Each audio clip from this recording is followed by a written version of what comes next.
നമസ്കാരം, കൊട്ടാരക്കര മീഡിയയിലേക്ക് സ്വാഗതം. ഇന്ത്യയിലെ ഏറ്റവും വലിയ തുറമുഖ കമ്പനിയായ അദാനി സ്പോർട്സ് വമ്പൻ നേട്ടങ്ങളോടെ കുതിച്ചുയരുകയാണ്. മുൻ വർഷത്തെ അപേക്ഷിച്ച് 2024 മാർച്ച് അവസാന പാദത്തിൽ 2040 കോടി രൂപയാണ് കമ്പനിയുടെ ലാഭം.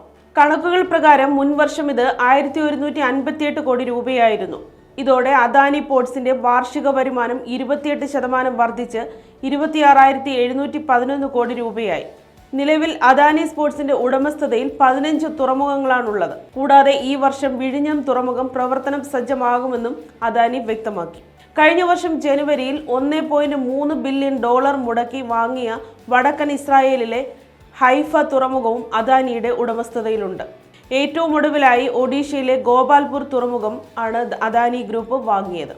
2 കോടി ടൺ ചരക്ക് കൈകാര്യം ചെയ്യാൻ ശേഷിയുള്ളതാണ് ഈ തുറമുഖം. കഴിഞ്ഞ സാമ്പത്തിക വർഷത്തിൽ രാജ്യത്തെ മൊത്തം കാർഗോയുടെ 27%, കണ്ടെയ്നർ ചരക്കിന്റെ 44% കൈകാര്യം ചെയ്തത് അദാനി പോർട്സ് ആണെന്ന് കമ്പനി വ്യക്തമാക്കി. ലാഭഫലം വന്നതോടെ അദാനി പോർട്സ് ഓഹരികൾ 16 രൂപ ഉയർന്ന് 1341.50 രൂപയിലെത്തി. കഴിഞ്ഞ 3 മാസത്തിനിടെ അദാനി പോർട്സ് ഓഹരി വില 53%-ലധികമാണ് ഉയർന്നത്.